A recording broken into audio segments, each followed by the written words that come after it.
Before we begin, we are required by law to remind you of the location of exit doors around the perimeter of the hall. As you face the stage, you will find an exit on the left and on the right. To the rear of the hall, there are two exits, one at the top of each aisle. Please be aware that your closest exit may be behind you. Thank you.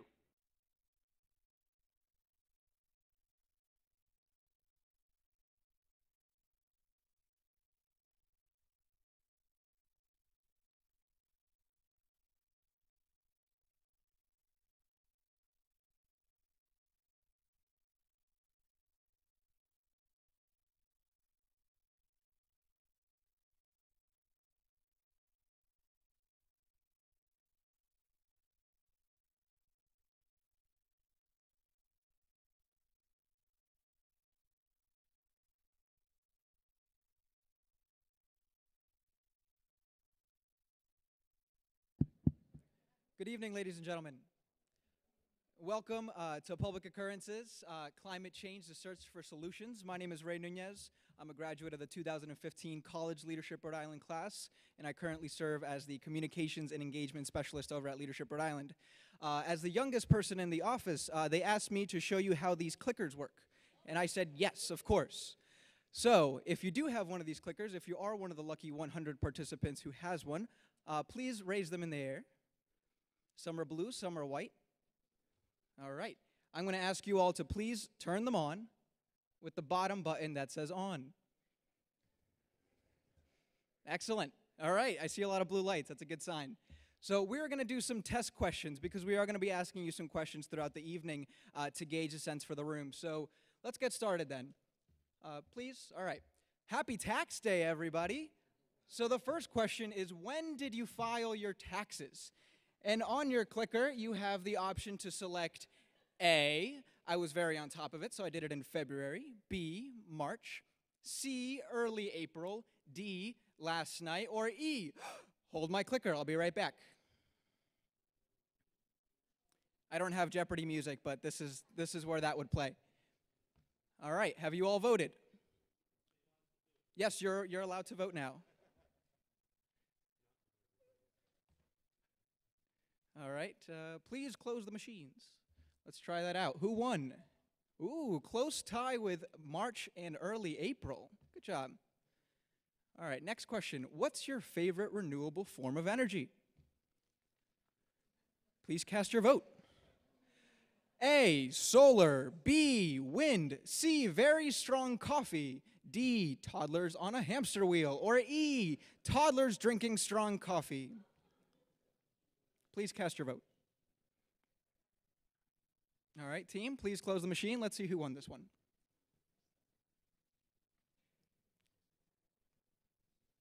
Excellent, solar. Me too, guys, me too. I could vote as well. All right, next question. How did you get here this evening? A, I drove a fossil fuel vehicle alone. B, I carpooled in a fossil fuel vehicle. C, a hybrid or electric vehicle. D, I took the bus, or E, other. All right, please cast your votes.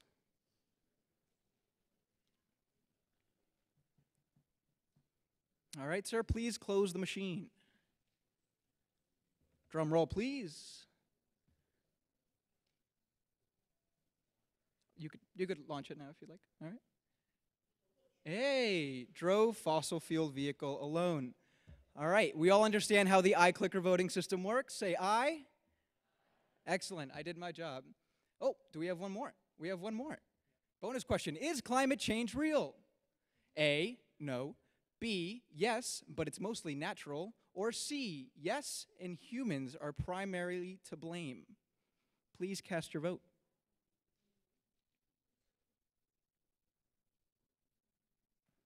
All right, please close the machine.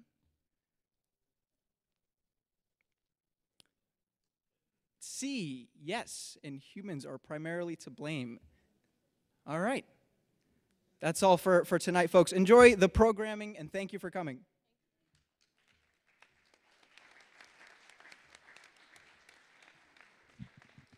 Thank you, Ray Nunez. Always a pleasure. Now you got your thumbs ready and you're ready to go. I'm Mike Ritz. I'm the Executive Director of Leadership Rhode Island, And for this evening, I will be both your MC, your moderator, and the facilitator of discussion. So welcome to Climate Change, the Search for Solutions. Also known as the Search for Solutions, Come Hell or High Water. That's my personal title. And I thought it was interesting that term, Come Hell or High Water, actually appeared in the Iowa paper first in 1882. The quote was, "Since that time, the best of my friends had become enemies, and strangers have become friends. The devil had broken loose in many parts of the country, and keeping up with the saying, we've had unrevised hell and high water and a mighty heap of high water." So I bring that up because this Publick Occurrences was designed, this is our 9th year. This is our 19th Publick Occurrences Forum, and this is part of the lively experiment that our partners have put together to see if we can have discourse civilly around discussions of a pretty challenging nature.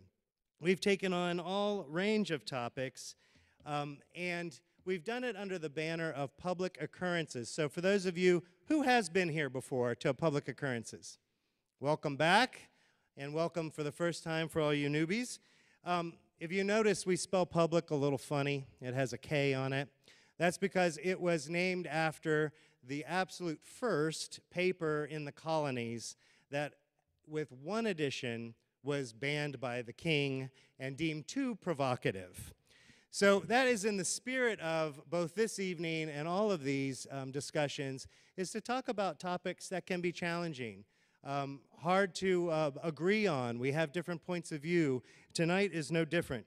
So I'm really looking forward to it. And really, Leadership Rhode Island has been doing this since 1981, convening people across sectors, across industries, across generations, to really get into the issues that face Rhode Island and try to come up with solutions that are collaborative in nature and get us all to work together to make a better community. So without further ado, I want to introduce the president of Rhode Island College, Frank Sanchez. Thank you. Thank you so much, Mike. Good evening. Welcome to Rhode Island College. We are delighted to be hosting, of course, Publick Occurrences, and tonight's conversation should be a lively one. Climate change, the search for solutions. You know, it's become certainly clear to Rhode Island College that energy efficiency is an essential strategy for addressing climate change. In fact, we've done tremendous work at the college over the last several years. In fact, in 2017, we were recognized by the U.S. Department of Education, one of 9 schools in the country designated as a green ribbon school, in large part because of some of the work we've done over just the last several years. For example, in the last 24 months, 100% of our light bulbs on campus today are now LED. We'll save about $2 million over the next 5 years in energy savings.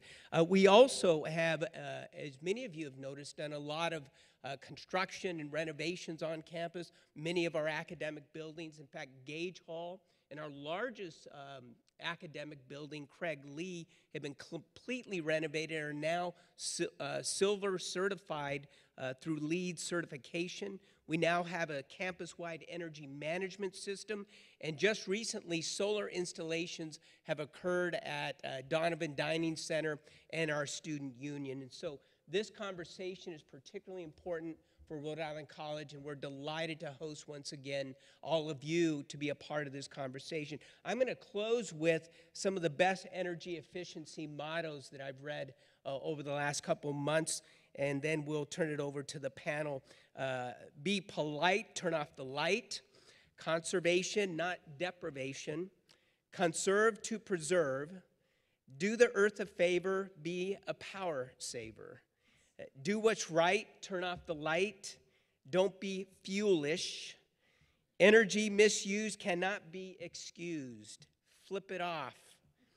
It's not in use, turn off the juice. Live green, and save energy, save money, save the planet.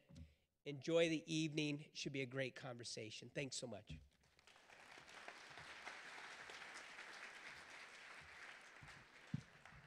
Who knew the president was such a poet? I didn't know it.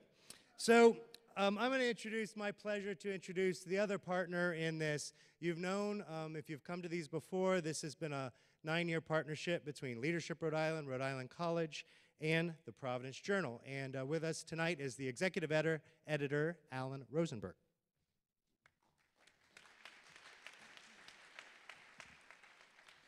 Thank you, Mike. On behalf of the Providence Journal, I'd like to welcome you to tonight's Public Occurrences Forum.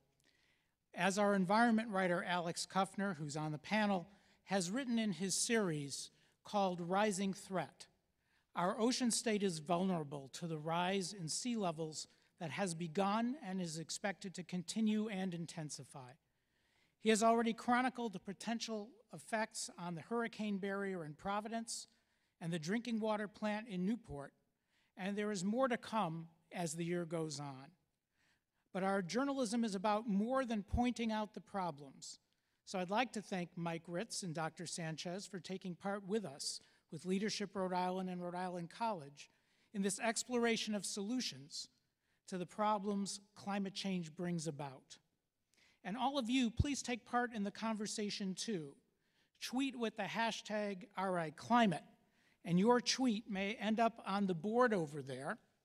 That's the hashtag again, #RIClimate. Finally, a special thanks to our panelists and again to you for coming here on what started out as a pretty blustery day, or if you're watching via the live stream at providencejournal.com.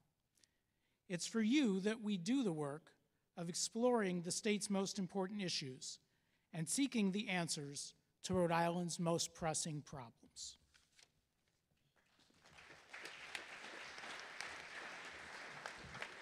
Thank you, Alan. So here's how the evening will work for those of you who haven't been here before. We'll have some iClicker questions. I'll give you some more here shortly.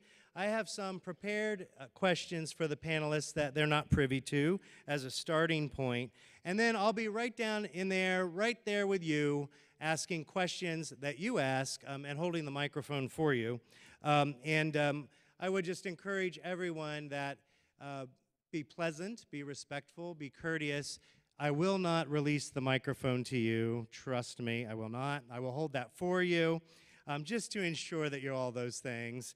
And then near the end, we'll have a final questions with the iClicker. So if you've got an iClicker, don't leave early. We need you and we need your answers, okay? So you have a program booklet and you do have everyone's bio, save one person because we had a panelist come in late for us, and we're happy to have her, and I'll read her bio here a little bit shortly. But let me introduce everyone on the panel, and you'll have to raise your hand because I'm not necessarily doing this in order, okay? So first we have Janet Coit, Director of Rhode Island Department of Environmental Management. Barnaby Evans, the founder of WaterFire. Anybody ever heard of that thing? WaterFire, yeah, a little bit.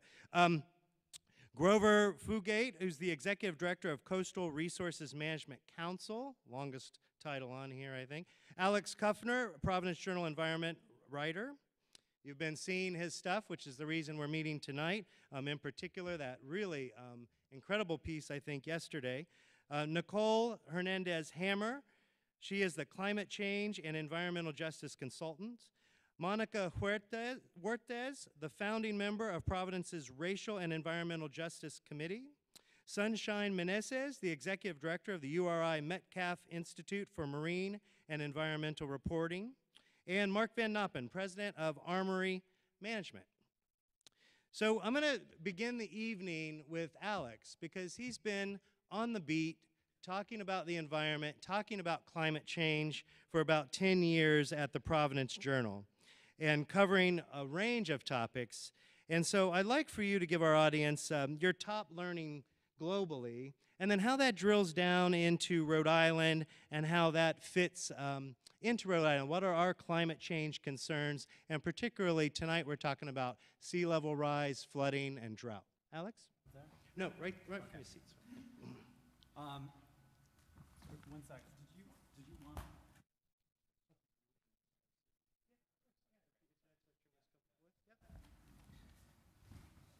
So Mike had asked me to frame the issue a little bit, so I prepared something here, and I'll just, I can go over this now. So we're here tonight to talk about the impacts of climate change on Rhode Island and what we as a state can do about them. But I'd just like to present the topic in broader terms first. Clearly, these are not problems unique to our small state. The causes are global. Simply put, when we burn fossil fuels, carbon dioxide is released into the atmosphere where it builds up over time and traps heat.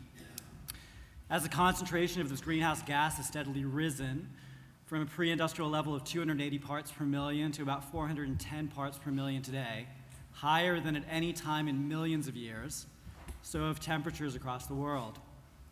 In Rhode Island, the average air temperature has increased 3 degrees since 1900, and the annual number of hot days, those above 90 degrees, has been above the long-term average since the mid-1990s. Average water temperatures have risen between 2.6 and 2.9 degrees in Narragansett Bay since 1960.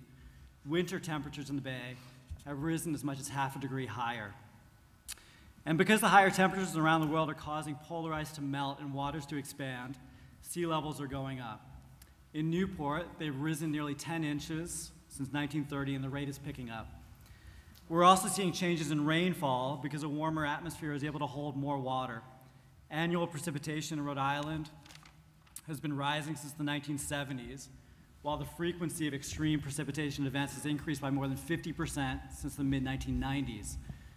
It's difficult to attribute the cause of any single weather event to climate change, but there have been recent storms that scientists say are emblematic of the larger changes in weather patterns. The historic floods in the spring of 2010, which were caused by a succession of heavy rainstorms, are an example of how precipitation patterns are shifting. Superstorm Sandy in the fall of 2012 was unusual in its size and slow movement, causing destruction along the northeast coast, even though it wasn't a hurricane when it made landfall. Recent hurricanes in Texas and the Carolinas were also sluggish systems that were so damaging because they stalled in place.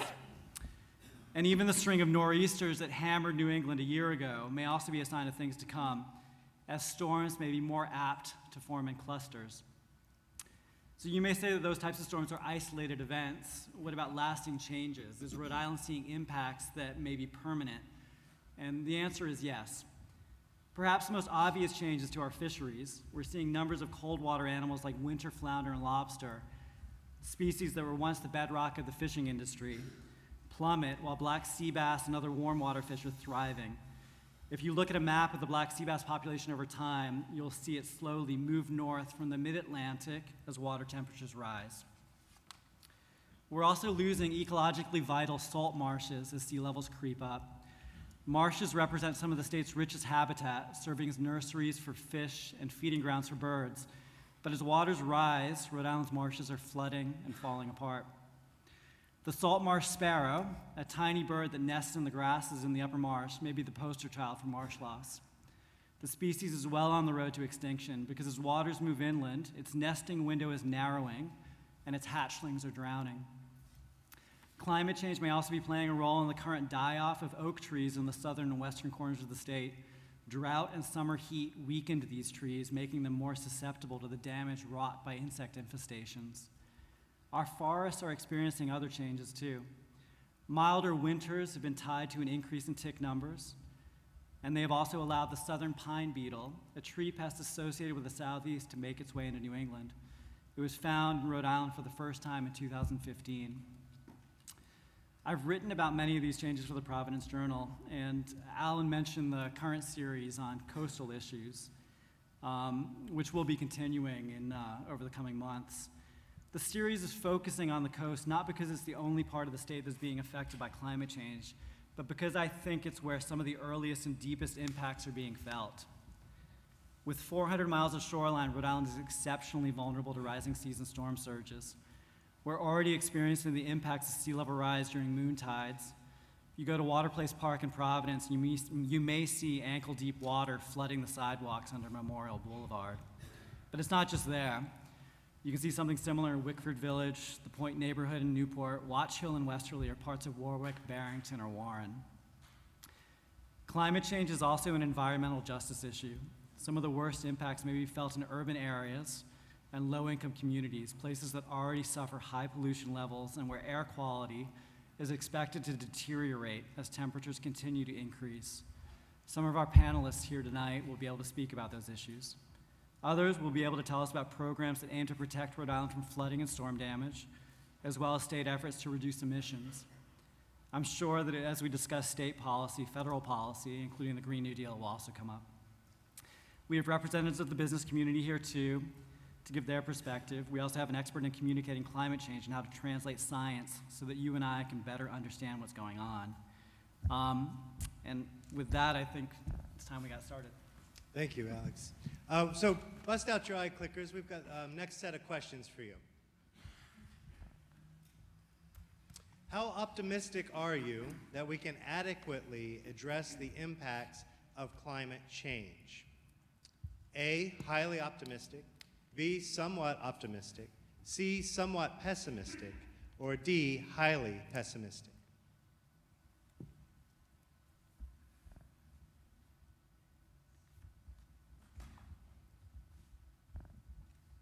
All right. Let's see where we're at. Somewhat optimistic, but what really takes it is somewhat pessimistic. How significant is the threat posed by climate change? A, the most significant threat we face. B, one of several significant threats. C, moderately significant. D, not very significant. And E, not a threat.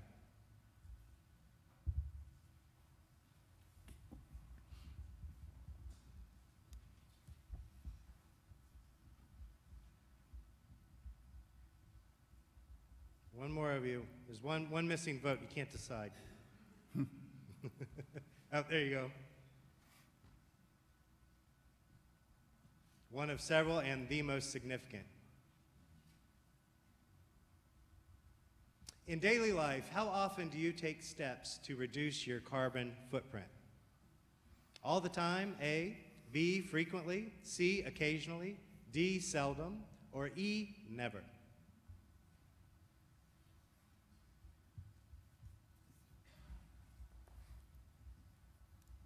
All right, we're there. Frequently to occasionally. Which of these would be most effective in combating climate change? A, switching to renewable energy. B, establish a carbon tax. C, drive less, use public transportation. D, improve energy efficiency. Or E, develop technology to reverse the problem. Pick the best of all of them. This is Paul Parker's data, folks.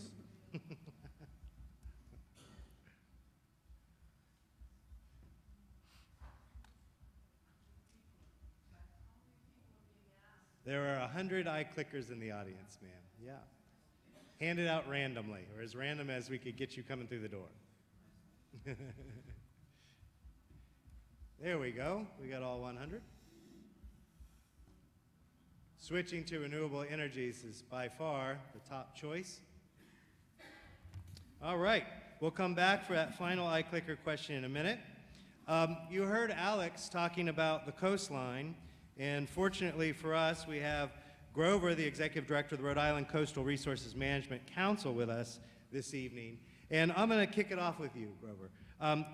You've been in your role for 33 years, focusing on the coast. And is there a greater sense of urgency today than what you experienced years ago? And if so, why? And what new solutions have you found to implement? I think the answer to that is definitely yes. There are several reasons for that. The first is that when I first started my career, climate change rarely was talked about. It was, I think, within the scientific community they were aware, but not something that had entered our daily lives. The thing that was also driving, I think, the whole sense of climate change right now is the changes that we're seeing. They're occurring at a time scale that shouldn't be. We shouldn't be seeing these. When we look at, for instance, the changes that are happening to the ice sheet, they're at a scale right now and a timing that is unprecedented. So we are, I think, more aware of that at this point. There are also changes that each of us can see. For example, you gave, or Alex gave, the salt marshes. The losses that we're seeing in our salt marshes in Rhode Island are alarming. And again, because it's the time scale and the rate that it's occurring at is, again, unprecedented. So we are looking at this and trying to develop a program that will inform public of the risk that they take on when they develop in coastal areas. And we've developed a series of tools that are both for the community but all the way down to the individual property level that allows people to see going forward in time what that risk might be for their property, not only from sea level rise but also from coastal storms. You have to realize that we haven't had a major coastal event here since the '54 hurricane. So it's been a long time, and people really don't understand the magnitude of what those storms can do. So the modeling work that we've been doing gives communities a glance at what that future might look like. And then we also then can throw various sea level rise scenarios along with that so that it gives a sort of a sense in time what's going to happen with that. So it's being integrated into our permitting program right now. It's being done for public education purposes for applicants so that they can look at the risk. And we've also developed standards that aren't based on today's conditions, but based on future conditions. So it allows them to build to a future condition, not to today's. So hopefully when they get to the end of that 30-year mortgage period, they get a sellable home. So thank you. Thank you very much, Grover. Janet Coit's the director of the Rhode Island Department of Environmental Management and has been since 2011, but she's also no newcomer to the topic of climate change. She first crafted national environmental policy as counsel to the U.S. Senate Committee on the Environment and Public Works prior to 1997, when she then came over here to run the Nature Conservancy in Rhode Island for 10 years before heading DEM. So my question, Janet, is we're hearing from Grover about the coast, but there's a lot more going on than this. There's flooding, there's drought, there's a change, and I'm wondering what's the state's biggest challenges, and are we doing enough around sea level rise and flooding currently? Thank you. Let me just start by saying, as the director of DEM, we oversee fisheries and forests, and we work with agriculture, and we implement the environmental protection laws, and there is no part of DEM that isn't impacted by climate change. And I agree with the people who voted that it is the most significant issue of our time. So when it comes to flooding, Alex talked somewhat about some of the changes in weather, but obviously flooding affects every community. Flooding puts people at risk. It leads to tragedy, it leads to pollution, it leads to destruction. And some of the worst flooding events have been actually along our rivers. And we are getting, today we got almost half an inch of rain. Last year we got more incidents of more than 1 inch of rainfall than we've ever had before. So we have infrastructure that's not prepared for how wet it is. This was the wettest winter ever in the contiguous US.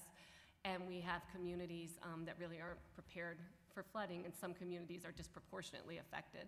So I think that the coastal flooding, we have the inexorable rate of sea level rise compounded by storms and flooding, but in our rivers, we've seen in 2010 the wastewater treatment facilities get flooded, for example.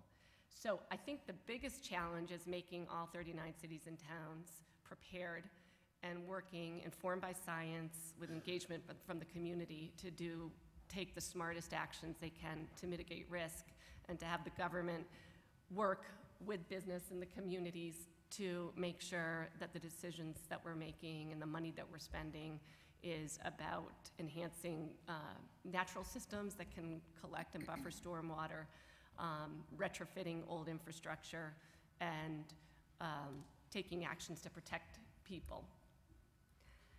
So having said that, I want to give one quick example where I think we're doing a good job, but we absolutely need to do more. This is a big, important, urgent issue, and we need to all do more. But one example where I feel relatively good about it is seeing that the wastewater treatment facilities, which are of course in low-lying areas to take advantage of gravity, seeing that they were flooding and that putting untreated sewage into our waterways with bacteria and all the things, the pollutants that can make people sick, that we took on an assessment to look at how vulnerable these systems were, working hand in glove with the communities and the facility operators, and put together a plan, working with an engineering firm to mitigate risk, and then put together some funding through the Rhode Island Infrastructure Bank and some bond money, and we're trying to work to mitigate risk. So you already see Warwick with their berm. Warren is right now under construction, building a new wastewater treatment facility that is going to better deal with the inevitability of flooding. So I think that kind of action where we evaluate the vulnerabilities of our infrastructure, work to strengthen and mitigate risk, and in some cases really pursue undevelopment or retreat or just getting people out of harm's way and letting nature own what nature should own. Thank you, Janet. We heard earlier Alex talking about environmental justice, and Nicole Hernandez-Hammer is fairly new, a newcomer to Rhode Island, but she's a climate change and environmental justice consultant. I just wanted to start because I don't want to assume everyone knows what environmental justice is. Could you just tell the audience what that is? Sure. I mean, it's really simple. It's just making sure that everyone has equal access to clean water and clean air and is equally protected from the impacts. Oh, is this not on? Oh, okay. Yeah. I was saying it's really quite simple. It means that everyone should have equal access to clean air and clean water, to quality food, to protection from the impacts of climate change, and to be able to participate in a green, renewable economy. Thank you. You were a special guest of Michelle Obama's at the 2015 State of the Union address because of your activism and your research, which I'm told is cutting edge at the national levels. And so I'm wondering, what cutting edge discoveries have you made that could contribute to solutions in Rhode Island or the New England region? Well, I think a lot of times when I'm a biologist, and I worked in academia for about 15 years, and most of that time I looked at the impacts of sea level rise on urban and natural systems. And as an academic, generally academics are often far removed from what those impacts look like to folks in communities, especially in low-income communities and communities of color. And so what I did is I took the mapping that we were doing in academia and I used it to work with folks on the ground. I mapped low-lying elevation places that also were low-income, and I went to those places during the highest tides of the year in places like Miami and in the Carolinas. I also did something similar with heat, looking at urban heat island effect and the places that were going to be worst impacted. And I held community events, and I developed resident-led strategies so folks could be able to participate. And I think especially in low-income communities, people's time is stretched pretty thin. And so it's hard to deal with issues that we talk about that are 10, 20, 30 years in the future. And sometimes folks aren't making the connection between the heat they're feeling or the flooding that they're seeing to sea level rise, increased temperatures, and the bigger picture of climate change. And so having those discussions in those moments and making sure that residents' voices were at the forefront of those discussions with local leaders and in local and national media really was able to shift conversations around environmental justice in some of the most vulnerable communities in the country. Yeah, thank you very much. You know, probably there are fewer people in our local community that understand environmental justice as Monica Cortez, who is the founding member of Providence Racial and Environmental Justice Committee. We added her to the panel late, so I want to read her bio to you so you'll know who we're going to hear from. She's the lead organizer for the No LNG in Providence and serves on the board of directors for Direct Action for Rights and Equality, otherwise known as DARE, which organizes low-income families and communities of color for social, economic, and political justice. She's a resident of Washington Park in Providence, where she lives with her husband and 4 children. So I'm imagining the future is important. We've got 4 kids. What's the state of environmental justice in Rhode Island, and particularly as it pertains to water, sea level rise, and flooding, Monica? Thank you. Well, I can tell you that it's pretty bad in general. I mean, this whole topic that we talk about is pretty bad and pretty dire, but specifically for us who live in the city, us people of color, it's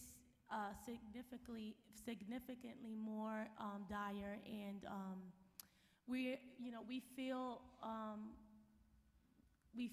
what's happening. We feel the impact. We feel it closer. A lot of us, live, especially like us who live near the Port of Providence. We feel these kinds of, when it rains, Allen Avenue floods. I'm sure some of you have driven down that area. Allen Avenue is just, sometimes you can't even drive down that area. So we definitely feel it.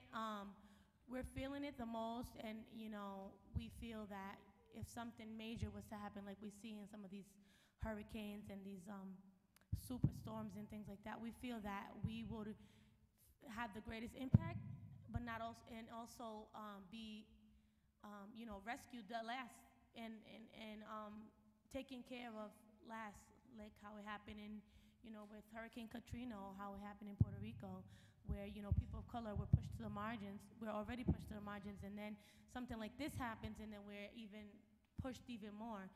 So we're definitely feeling it, and, we are upset and mad about it, and we've been organizing around the coast, especially, like I said, around the Providence Bay, where we have a significant amount of toxic pollutions in that area. Within a 1 square mile, we have like square miles of toxic pollutions, of tanks that have jet fuel oil in them. Just the compounded effects of climate change in general, plus all these other compounded things in it. We feel it, we live in it, we breathe it day to day. We smell it. Go down Allen's Avenue, we smell it. So yeah, it's there. Thank you, Monica. Dr. Sunshine Meneses is the Executive Director of URI's Metcalf Institute for Marine and Environmental Reporting. Now, besides having the absolute best name you could possibly have as an environmentalist at all, Sunshine, give me a break, come on. Is that real? All right, so I love that name. And if you've met her, she's very bright and very sunny, I will admit. But she's taken this experience of oceanography and environmental and energy policy to promote societal participation in science through journalism and effective communication. So, is the message getting out clearly?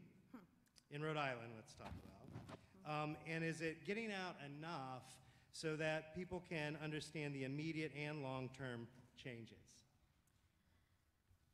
Okay. No.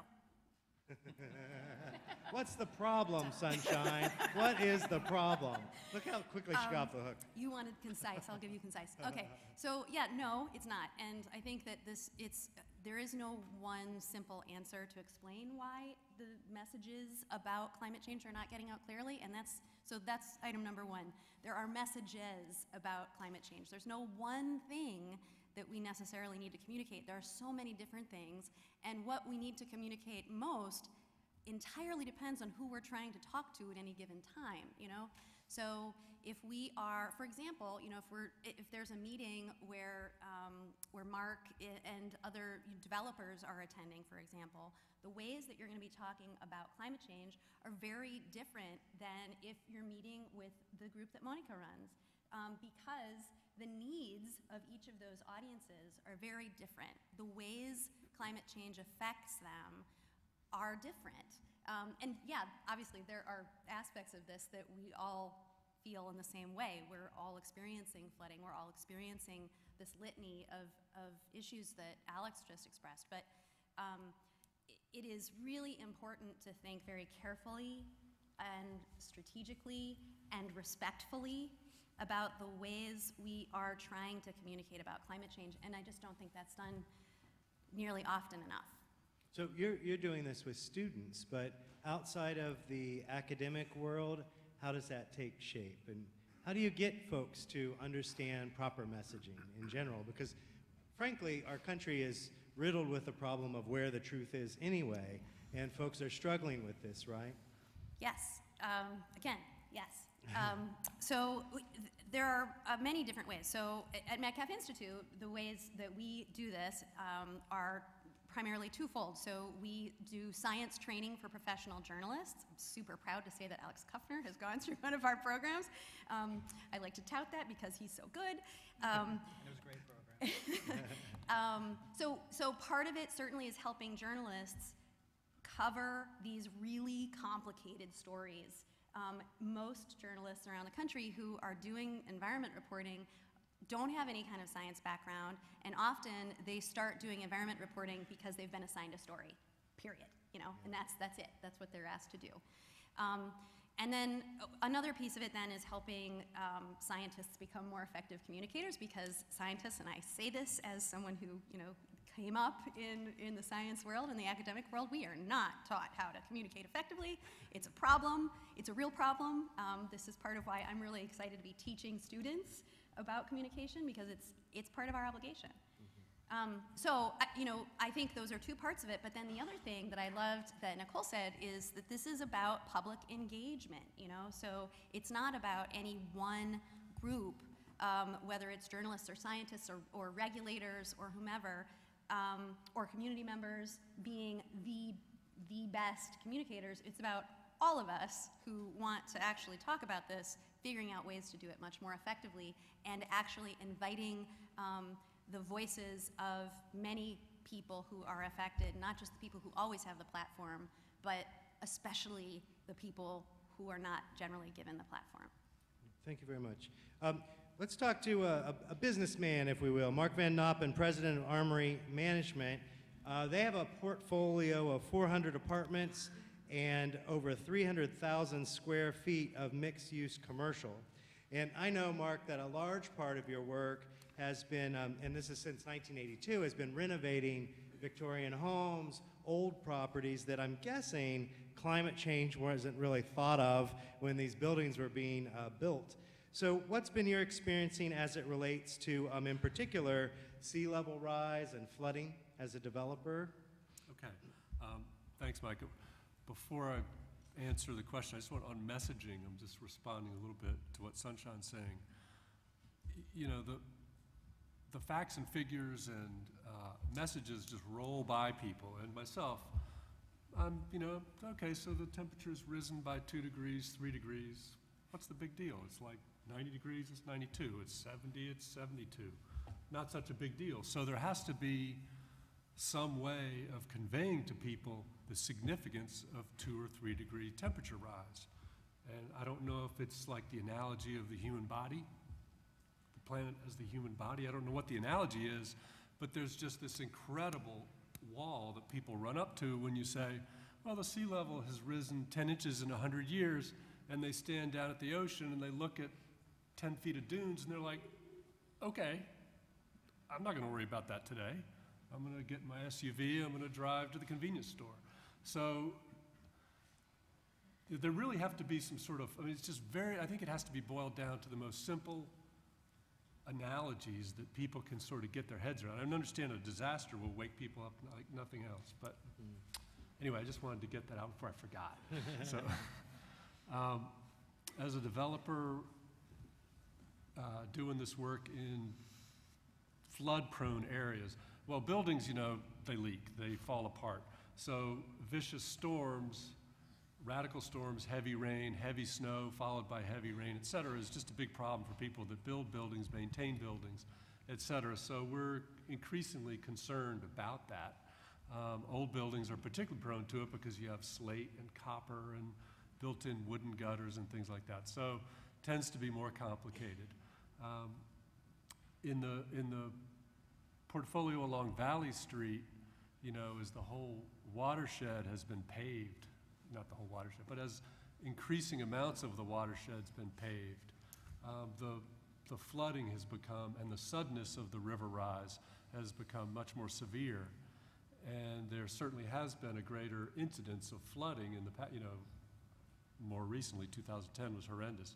So we developed a system of floodgates that are pretty simple, almost like submarine doors we attach over. It very quickly can roll out the carts to the properties, out of the garage to the properties, and just install these floodgates and keep water from entering the building. It sort of, you know, I've said the best thing that could happen to us since 2010, when everyone panicked, is we could have another flood, because we think we've prepared for that eventuality. It, you know, it certainly will happen again. How often in your world, Mark, in development, do you change projects because you realize, you know, this isn't the right place to do this because inevitably there's going to be flooding or there are going to be all these environmental concerns?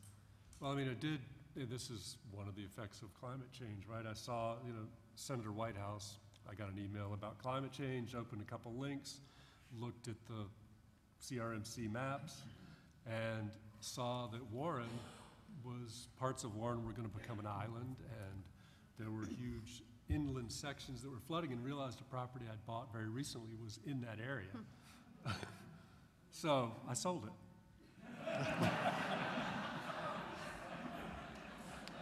If you're the poor sucker that bought that, I'm sorry. So I mean, it's disinvestment. What can I say? It was like, you know, and if the new buyer, I don't know if they're looking at the maps and saying, well, I'm not really going to invest in this for the long term. I'm just going to sort of, you know, milk this in the short term. I don't know what they were thinking. Maybe they weren't thinking. Maybe it's the next yacht club. Could I just, in terms of Yes, Janet, the first point that Mark made, our Department of Health has done research that's cited nationally, if not internationally, on that when we have more days above 90, we have more emergency room visits, we have more deaths. I think one of the, and we have, of course, heat islands in our urban areas. Our wealthier areas tend to have more trees, and people have more air conditioning. So these issues are so significant and real, but I don't disagree with you. I think that people feel helpless about what to do about them. Yeah. And I think that as we have more weather events that seem so extreme, people are actually tying them to climate change, where it used to seem more anomalous. You know, I know we need to do a better job of talking about it, but we see the impacts. I wish President Trump would turn his sloganeering to climate change to the benefit of the cause instead of to the detriment, because he certainly comes up with some good ones. Can I ask a question? Mark's entering his foray into politics this evening. Yes? It's building on Mark's question, also Sunshine's too, and I'll direct it to Sunshine, but anyone can jump in. I also wonder about messaging too, and I wonder what's more effective, if it's presenting the worst case scenarios, which I often do, but I also wonder if people tune that out because they think they can't do anything about it. And I just wonder, is it more effective to show that, or should we be optimistic? I just wonder what your opinion is. So it's not effective. So these are called fear appeals in the communication research, but basically showing the very negative, telling a very negative story, especially if you consistently tell a very negative story. In fact, this is not a good way to engage people. People really do shut down. They feel really disempowered and like, why should I bother? But on the other hand, I'm not suggesting that the answer is to be rosy about it, not at all. I think that there's some middle ground. I mean, people need the facts. People need to know what we're up against here. But what has been shown to be much more effective is especially to give people kind of a mix of these things. So, you know, like, here's this very bad situation. Here are some of the things that are being done about it. Here are some of the ways that the state agencies or whomever it is that's in charge of the particular issue are responding, are planning proactively. Here's something you can do at home, if there is in fact something you can do at home, you know? So it's this combination of like, yep, there's some bad stuff happening, but there are ways that we can address this. Yeah, but Sunshine, you know, back in my timeshare days, yeah, I'll admit it, I sold timeshare. Back in my timeshare days, to get a sale, urgency was critical. To get someone to make a move, to do something differently, to take action, you had to frame urgency. So, you know, how do you frame and message that sense of urgency if it's not going to be a complete crisis and disaster? I'm asking the person that knows. I'm just saying. Yeah. I don't know that we really have a great answer to that question yet, honestly. Yeah. I mean, there's a lot that we don't know clearly about how to communicate effectively about climate change. Nicole, do you have thoughts on this from your work? I mean, I think it's important to talk about the sense of urgency, and I think that's why the approach I take is talking to folks. Oh, I'm so sorry. You can pull that right up to you. Yeah. Yeah, I mean, I think, how do you not, the reality is we've got about a decade to avoid catastrophic climate change. And it's really hard to sugarcoat that story. Do you hear that? She said a decade to avoid catastrophic climate change. And we have to take aggressive action. And we're not doing that. In fact, our emissions have gone up by 3%. So it's, you know, I was giving a Climate Change 101 presentation at Dillard University in New Orleans. And it was in 2015 to a group of community members and students that were going to go to Paris and talk about how climate change was affecting communities of color. And so I did a... Nicole, will you speak closer, I'm so sorry. please? Yeah, thank you. I'm so sorry. And so I was doing a Climate 101. And there was a Native American chief in the audience. And after I gave my presentation, which was very much trying to like do the positive side of things, and yes, there's bad news, but here's what we can do, which I think is really important, he got up and he said, I can see that you're not telling us the whole story. And I think it drove home the point that there is the concept of the privilege of information. And so in Sunshine, you say that the story that you would tell or the messages that you would use when you're speaking to Mark, is it, would be different than Monica. How different would that be? And does that create inequality in terms of access to information, which we already know exists in communities of color? So I think it's really important to take that into account when we're messaging and be transparent about the reality of what we're facing, because it is grim. Can I just respond to that really fast? Yeah, go right ahead. So yes, I totally agree with you. And what I mean when I say thinking about different audiences and how you're talking with those audiences is I mean, I appreciate that comment, because you're right. I think it's really easy to think like, okay, well, I should be sharing like this type of information here and that type of information there. But it's what I'm trying to get at is that it is about what is most relevant for whomever it is you are talking with. And the thing is that doesn't preclude giving the whole story. That's not at all what I'm advocating for. It's just that if you want people to actually listen to you and feel like, I need to respond to this information in some way, then that information needs to actually be compelling for whomever it is you're trying to communicate with. Yeah, and I would just add, I think that it would be important if I'm having that conversation with Mark's group and he's talking about his property in Warren that I guess is now even less valuable than it was when you sold it. Who's going to be left holding the bag? And is that the place where affordable housing is going to be built? And I think that's information that Monica's community needs to know. And I think Monica's community needs to have a sense of what's happening with the developers, because that's the discussion around affordable housing, and that's a key point that needs to be made. So I think there needs to be maybe more exchange of information instead of more division of information. Can I just jump in here? Because one of the things that we were noticing as we started to develop these tools and we started to see, and one of the problems, I think one of the frustrations we suffer from on our staff is we see, because these tools look into the future, we see what our future looks like, and it's kind of frustrating not to try to convey that to people so that they understand and can make better choices going into the future. But for affordable housing, what we were noticing is there were affordable housing projects coming in for some of these areas that were in the flood-prone areas. And there was no information being given to those people to let them know that. And they are obviously the segment of the population that can least afford to rebound after one of those events. Yeah.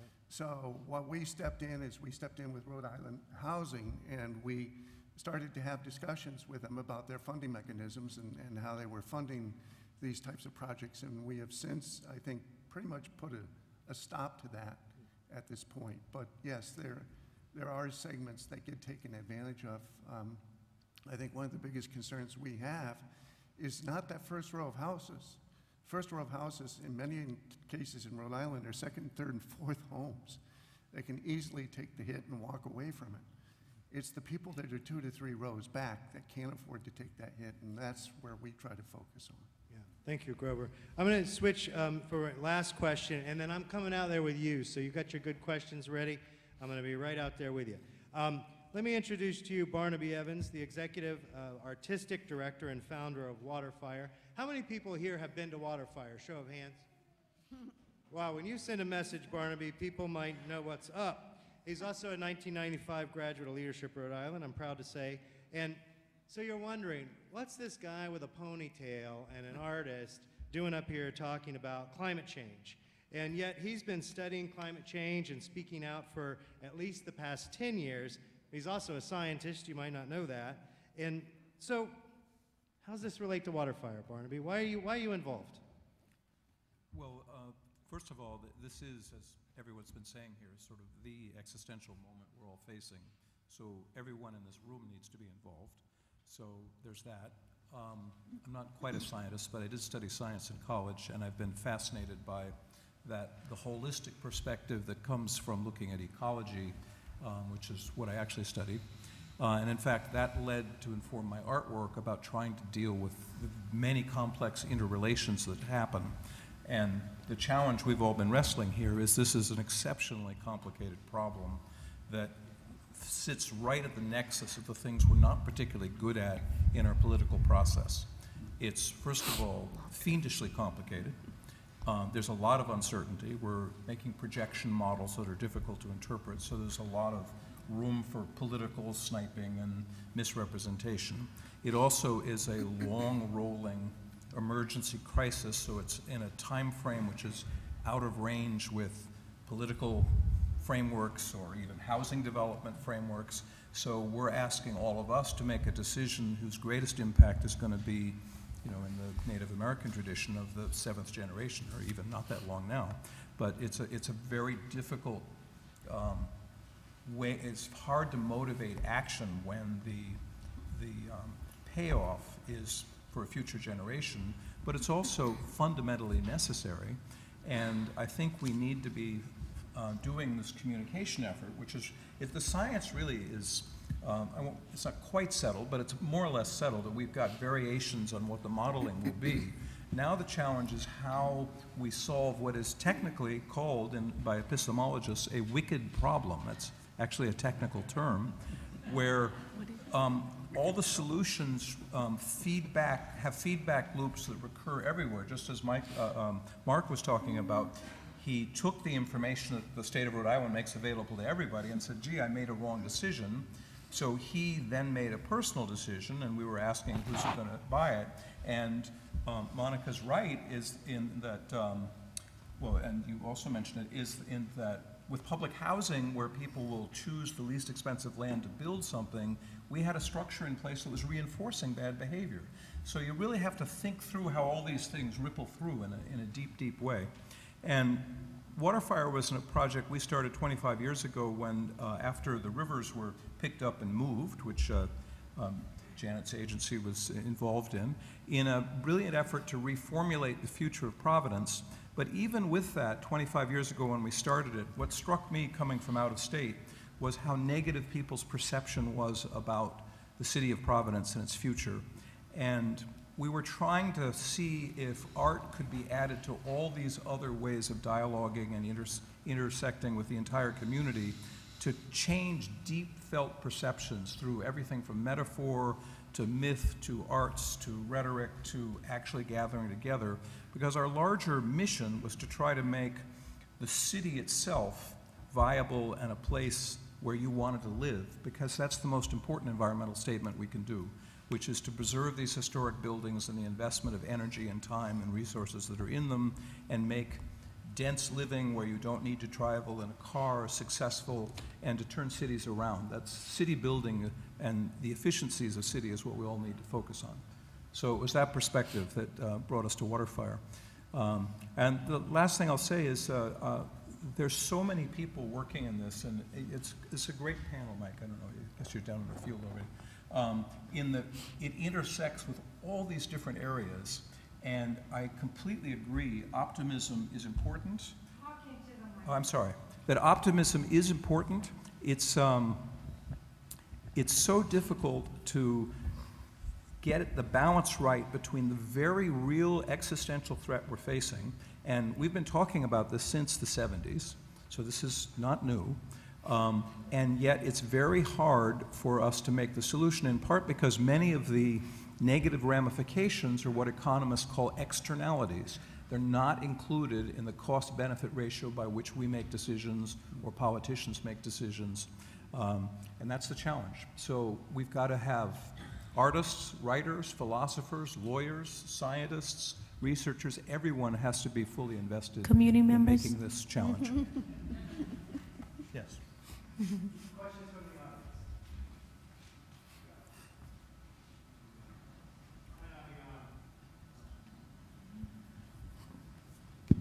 There we go. All righty. I'm coming to you, all right? So I hold the microphone, you ask the question. Yeah? Please, introduce yourself, ma'am. I'm Roxanne Stern. I live in beautiful Riverside. My question, I think, would be best addressed to Ms. Coit and Mr. Fugate. I think many of us in this room would agree that there are many climate change deniers among prominent people at the federal level. However, I have been happy to note that many of the states, most prominently our own, they've been taking up the burden, they've been drafting legislation, and they've been supporting private industry projects to try to get our technology changed and try to mitigate the effects of climate change. My question is, how far can just the states themselves go? How much of the work can states do on their own? And how can we all work to create a tipping point so that we can then get the backing of the federal government? Thank you. Yeah. Great question. Yeah. Thank you. I'm going to start and then hand it over to Grover and whomever else. But I think there's two related things we're talking about, and one is reducing greenhouse gas emissions, and another is enhancing the resiliency of our people and our infrastructure and our communities. So I just want to address, because the panel isn't really necessarily about global greenhouse gas emissions, but we're talking about the symptoms of that. And I just want to acknowledge that really the federal government is absent in dismantling the things that we need to do to reduce greenhouse gas emissions. So it is the states and the states working together that are doing the most important work in that sphere. And I think Governor Raimondo joined with other states on, to try to hit the targets under the Paris Agreement, but without the federal government playing its role in forcing a clean power plan, you're seeing emissions increase. So I think we need the states. We're working right now on a transportation program to try to reduce emissions from the transportation sector, but at the same time, the Trump administration is rolling back the fuel economy standards. So it feels like we're working across purposes with the federal government, but I think what the work happening at the state and regional level on reducing emissions is critical.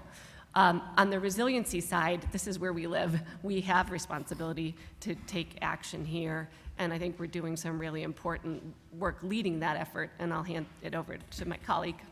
Okay. Yeah, I think on the mitigation side, that is trying to avoid the effects of climate change. Again, you're seeing the states take that initiative. The federal bureaucracies are often very large, very cumbersome, and not really hotbeds of innovation. It is the states and the communities that are really at the forefront of many of these issues and often see these problems much earlier than the federal government does.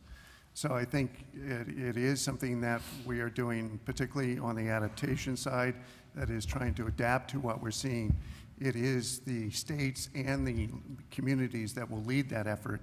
Hopefully what the federal government will at some point do is provide some of the resources to help the communities do that, because they are going to be in desperate need of that funding to try to deal with this. Let me also, I brought a prop I just want to show people, because the governor created a chief resiliency officer and asked us to do a statewide plan. So we do have a plan, Resilient Rhode, that is about what the state could and should do. But of course, we need all of our communities to also be successful, and I think the focus is rightly now shifting to providing resources and engagement with the municipalities and the communities on resiliency, where the rubber really meets the road. And the state needs to stop building The state of Rhode Island needs to stop building fossil fuel infrastructures.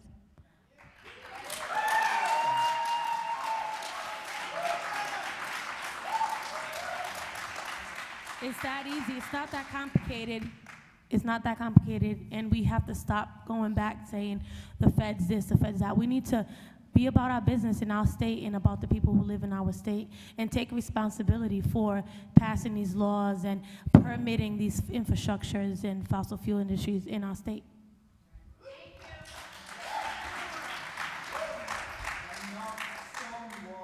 Chief, sir, you don't have a microphone. I do. Chief Resiliency Officer is a pretty awesome title. Where is Sean anyway? Oh, there he is. Stand up so people will know you. It's a great title. I love it. Hank Webster has a question up on Twitter, and I'm going to let him ask it. This is my most tongue-in-cheek question of the three I've posted, but Barnaby, recognizing the transportation emissions from folks coming to Waterfire, which I am as guilty of as anybody, and also the release of stored carbon from the firewood, and everything else that Waterfire does, what steps is Waterfire taking to make itself carbon neutral? That's a very good question. We think about that often. Our largest carbon footprint is people traveling to come enjoy Providence, by far, the transportation.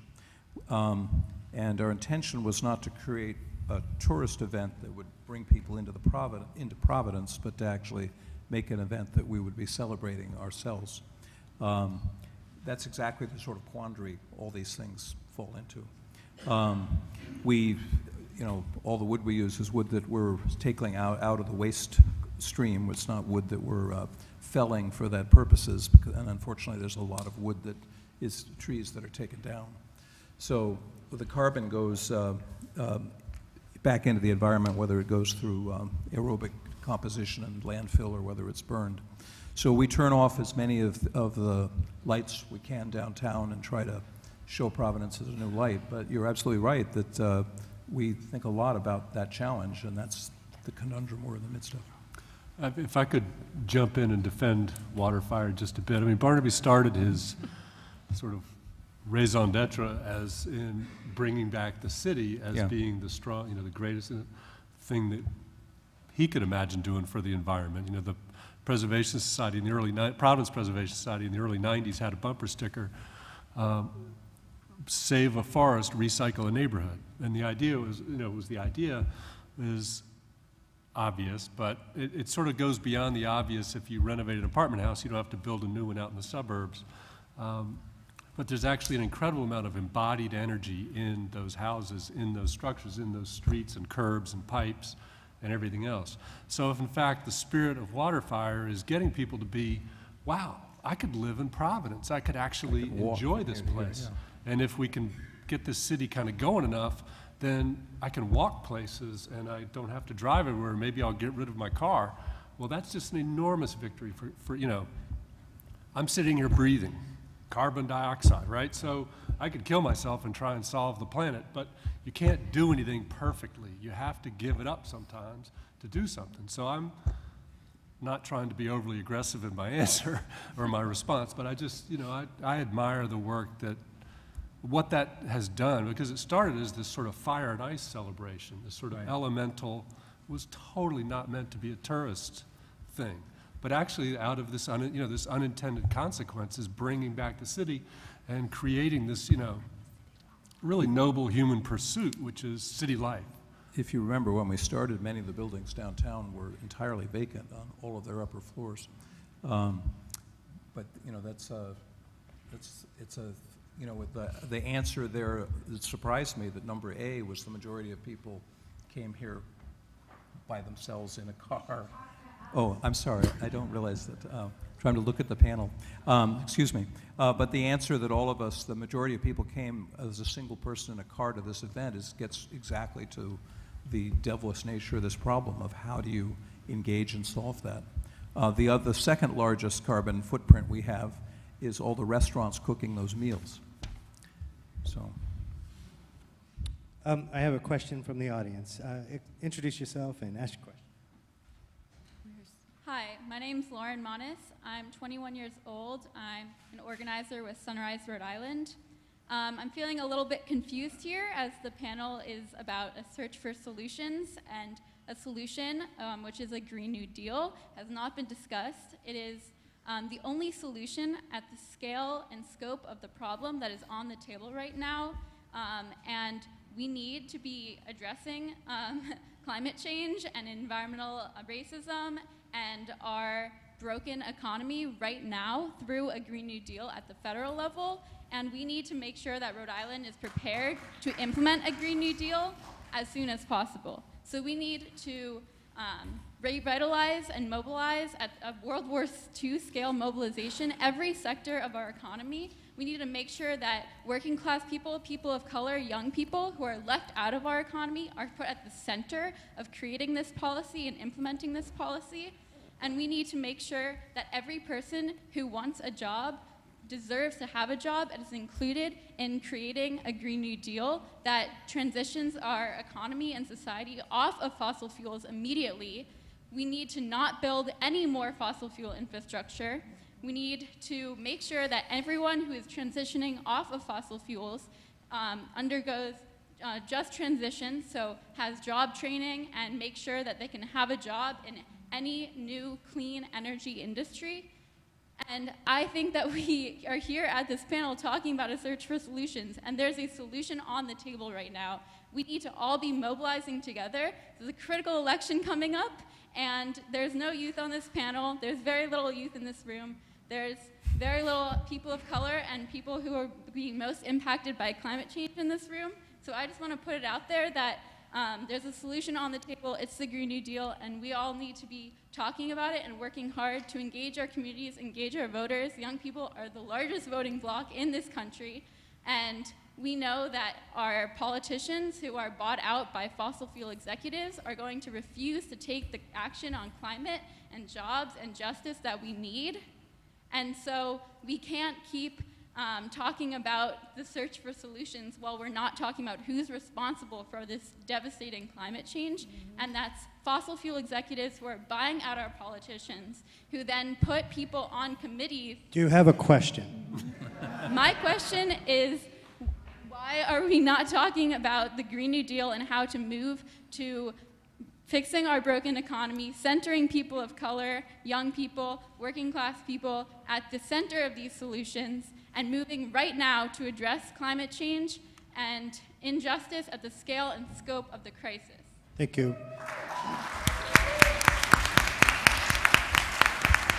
So, Nicole Hernandez-Hammer, I'm going to pick on you because you're well-traveled, and you've been talking about this across the country, and I'm wondering if you have an answer for, what's going on with the Green New Deal, and what can we be doing in Rhode Island? Well, first I want to thank Lauren for her comments and for the work of Sunrise in general, and then Sunrise in Rhode Island. I think you're right on point with that. I think the Green New Deal is probably our best bet to make that 11-year deadline that we have, that the IPCC and the National Climate Assessment has outlined for us.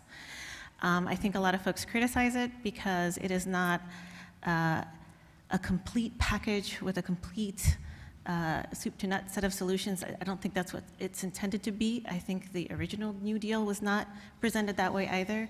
It's a guideline for legislation and policy, and it sets the goals and the standards that we should be striving for. And I think that we can bring that to the state and move in that direction. I also really like the point that Lauren made about the demographics of the room compared to the reality of what the future looks like. Rhode Island is about 25% people of color, but this audience is nowhere near that number. So I think if we want to start moving towards equity and towards what the future looks like, we need to change the processes within the state government, within municipal governments, and also within the green organizations that, in my opinion, are shockingly more white-led than in other parts of the country.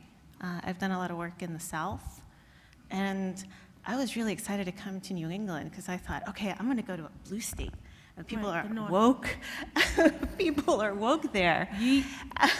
And I got quite a shock. It was a lot less diverse in academia, which is where I came from. I've met with folks at universities here, and they're pretty much all white.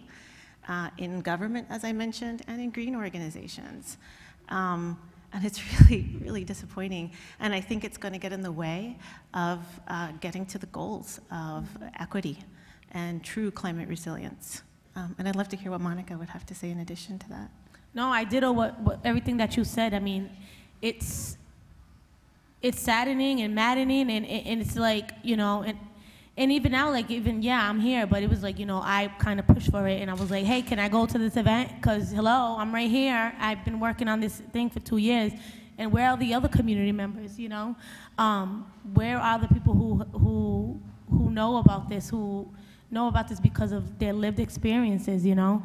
And I think, you know, it's not perfect. The Green New Deal is not perfect, but I think it is probably the best thing that we have at this point. But again, and I want to thank the folks from the Green New Deal, Rhode Island.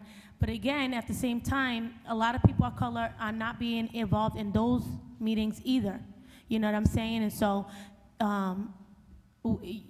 it has to be, you know, it has to be inclusive and transparent, and you know, the truth has to be said. We're not included in that either, and we're not included in these big green in the Sierra clubs and the Urban Society and things like that. We're not.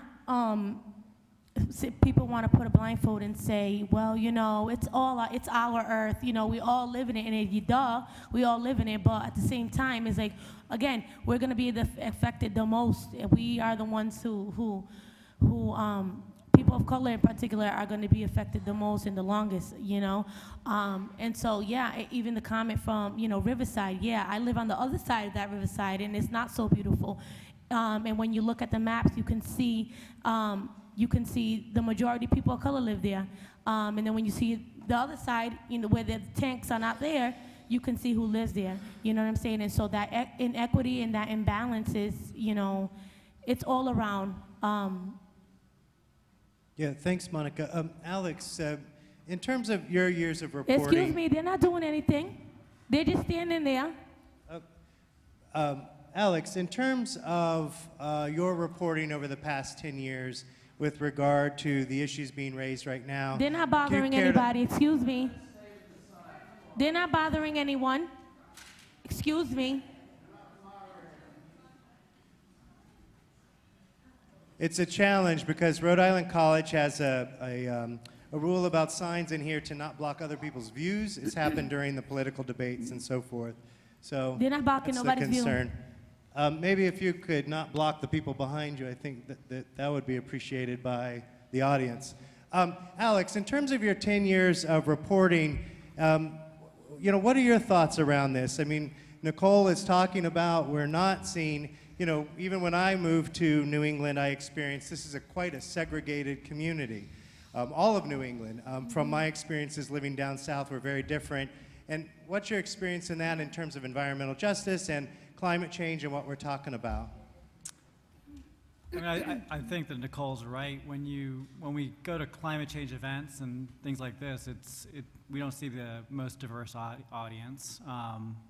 Where I did see the most diversity was probably the events where Monica was probably most active. When the Coastal Resources Management Council was assessing, in a way, I guess, an LNG plant that eventually won approval in South Providence. And in that case, you know, definitely more people from South Providence came out, and you saw a more diverse crowd. I mean, I think perhaps, yeah, we just don't see this when we, you know, again, you know, I would argue that probably the earliest impacts that we're seeing in Rhode Island are on the coast, and that may explain why. Yeah, fair enough. We have another question from the audience. Ma'am?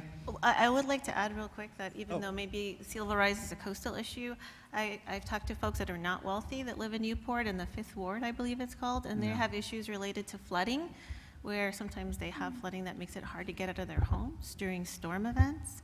And then I've talked to people in Pawtucket and Central Falls that are dealing with extreme heat. It's affecting kids in terms of the days that they can go to school and what they're allowed to wear to school.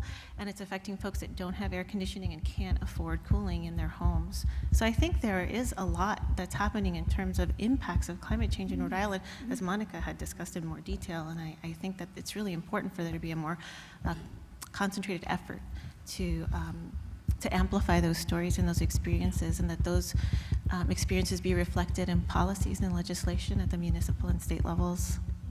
No, I'll also add that some of the areas, I can think in Warren especially, that are already seeing flooding are not affluent areas either. So. Yeah. Thank you. Yes, ma'am. Hi, my name is Sheila Craig. I just got back from Atlanta and Al Gore's climate reality training, his leadership training, and the Green New Deal was definitely the way to go as far as the whole feel from the training goes. And only one of our state reps is for the Green New Deal. That was as of 2 weeks ago. I sent an email to both Jack Reed and Sheldon Whitehouse, and I got a really lengthy email back right away from Sheldon Whitehouse. And the gist of it was that he has his own bill. And I emailed him back and I said, Mr. Whitehouse, respectfully, I think it's time to get on board with the Green New Deal. So I think that they could use pressure from everyone to get on board. And I don't know if people realize that only one of our reps is for the Green New Deal. Now that was about 2 weeks ago that I checked, and I don't know if they've changed since then. But also, talking to my friend sitting next to me, she was saying that Publick Occurrences are usually older white people. So it might have something to do with the name, might have something to do with how the information gets out there. But I was also just thinking that maybe RIPTA should be a partner in this as well. Great idea.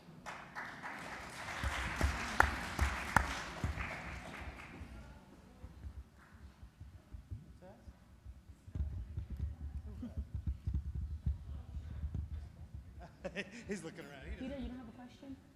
A question? Oh, it's going to be challenging to get to you, young man. Raise your hand. He's going around. Come on in. You can do it better than I can, I think. Former panelist, by the way, at Publick Occurrences. He already has a reputation, this young man. Yes, sir. Hi, my name's Colin Galliano. I'm 17 years old, and I'm a senior at North Kingstown High School. And my question is for anyone on the panel, and it is kind of going to introduce it a little bit first. But I believe that the solution revolves around unity. That is the unity in the idea that climate change is an issue that can be solved. The current political climate in the U.S. is one of extreme polarization, and nothing will continue to get done unless climate reform becomes a bipartisan goal. So how do you go about uniting the United States government? Who wants to take that one? Well, Mark's jumping in. Look at this guy. How do you go So- about what? What you suicide saying? How do you unite the government, the U.S. government? So I don't have an answer to that question, but I would like to say something that's related because Mike had said to all of us, please come prepared to talk about some solutions. And so the thing that I was going to say is, I think that I have lots of thoughts on various solutions, but I think really the biggest one is voting, choosing to vote for people at all levels, from local officials all the way up to the president, who are on record saying what they want to do to address climate change. And not just, we have let a lot of our politicians slide on this for a long time, and we just can't anymore. We can't let them slide anymore. We must demand that all politicians have some kind of platform on this issue. They need to have thought about it. And until we demand that of them, they're not going to, because that's how politicians roll. They don't want to have to say something and be held to it. So this is a really important detail that I personally think is one of the most important things we can do to drive action on this. And also, I would just add, make sure to see who they appoint to certain things. Make sure that, not only that they're, what they're saying in the campaign trail, but making sure that they're actually appointing people to say, whatever, say the CRMC, that these are actually environmentalists, that they're actually people who care about the coastal resource management, that they that they have a background in this, that, you know, they're not getting it because they got brownie points. You know what I'm saying? You know. I was. Yeah. Mark, you had comment? Yeah. That, Well, I listened to this very briefly on my 2-minute commute in my nice car. I was listening to NPR, and I was like a representative or a senator from Tennessee, a Republican, being interviewed by one of the more liberal sort of interviewers on NPR. And he really had, the interviewer really had the guy in the corner about why won't you just sign on with the Green New Deal. This is one of the few Republicans who is like ready for a climate bill, like a serious climate bill, but he won't sign on to the Green New Deal because it's a Democrat's bill. And similarly, you know, so there's this sort of pride of authorship, this strident, you know, thing about it's mine. I want the credit. I'm not using yours, even though yours is 90% the same. And so there's just this impossible attachment to partly what you were saying is attachment to form around whose bill is it that just we can't put up with anymore. I mean, it's Republican, Democrat, Green New Deal, Blue New Deal, whatever. It's like the issues are pretty clear, and we just need to get on with it and not allow all the sloganeering, pardon my French, and just get over it and get it done. And to Nicole's point earlier, if you believe in what Nicole says, 10 years, that's not too many elections, folks. It really isn't. So I don't know if that political thing is the reality of the change. Yes, sir. I'll hold it. You asked the question. I know you control these things firmly. I'm Peter Nightingale, and I'm with Nature's Trust Rhode Island. And well, I'm a scientist, so I can't communicate, but I'll try to do it anyway. You were doing a fine job without the mic, sir. Thank you very much. Yeah, so let me look at the audience. I would like to get back to a question that Mark asked, namely, what does a couple of degrees warming mean? Well, let me tell you what it means. It means that over my lifetime, the number of serious extreme weather events has been multiplied by a factor of 25, roughly. Could be 40, 50, something on that order of magnitude. That's important. It's particularly important, and I'm looking at Monica, and I know where she lives, and I would like to also add that her kids, 2 of her kids, are part of a climate suit that we're holding against DEM, and I have a question for Janet Coit on that too. I have a whole slew of questions. But let me ask Mr. Fugate something. If the number of serious events has gone up by a factor of 25, and if FERC says we're going to ask that you judge the LNG facility in Providence by a 500-year event, make sure that it can withstand a 500-year event, the 500-year event has become a 20-year event, right? I can divide 25 into 500, I think. Did I do that right? Something like that. So I wonder how on earth CRMC, knowing what it knows, could go ahead and approve this project and not stop it, and it had a possibility of doing that. I got one question per. I got to come back. I got a whole list. Sorry. Yeah. I'm going up here. Go ahead, Grover. Okay.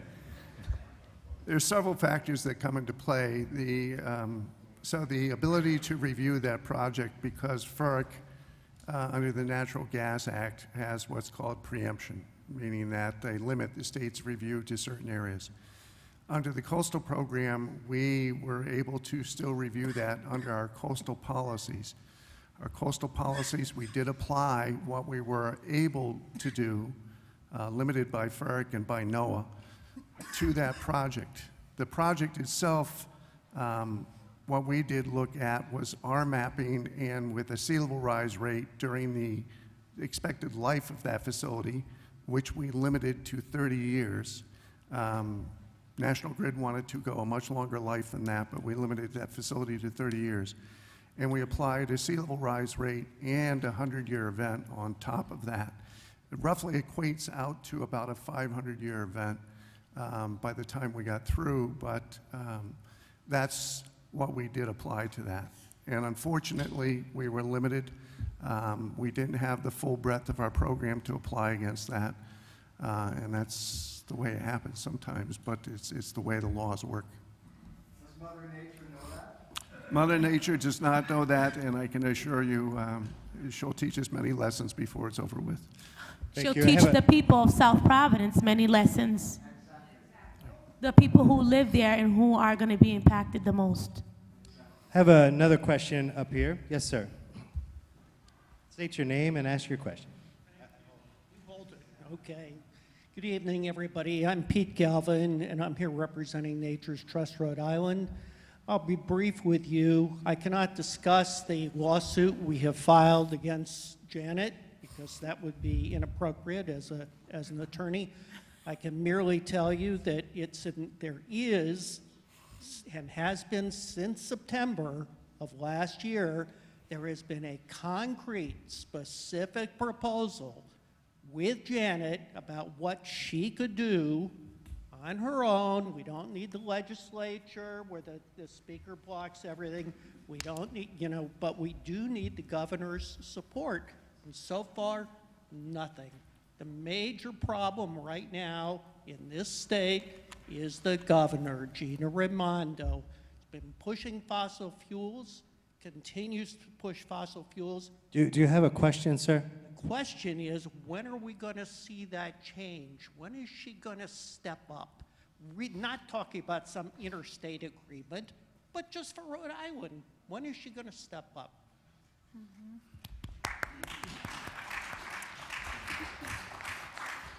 I'll respond, and I also won't discuss the lawsuit, so thank you for acknowledging that. I will say that the lawsuit is pushing in the direction that we need to be going. In terms of the governor, I do just want to point out that she's promoting clean energy and has a goal, 1,000 megawatts by 2020, and is aggressively working to promote renewable energy. Offshore wind, which has another set of issues, and the fishing community has a lot of concerns about solar, energy efficiency, where we're the third in the nation.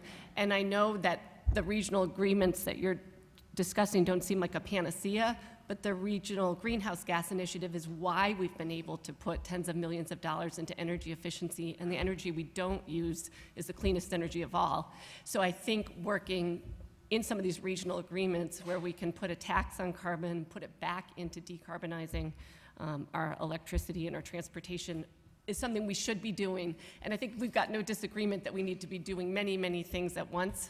And I think, I just want to say in response to some comments that a couple different times in dialogue with Monica or folks, I mean, I think one of the things that's tough, and just keeping it real, is that our environmental laws and our state agencies have very specific prescriptive laws, and sometimes we're not looking beyond those because that's our charge, and it is lawsuits and community engagement and dialogue and discomfort that pushes us to look more broadly, and I welcome that.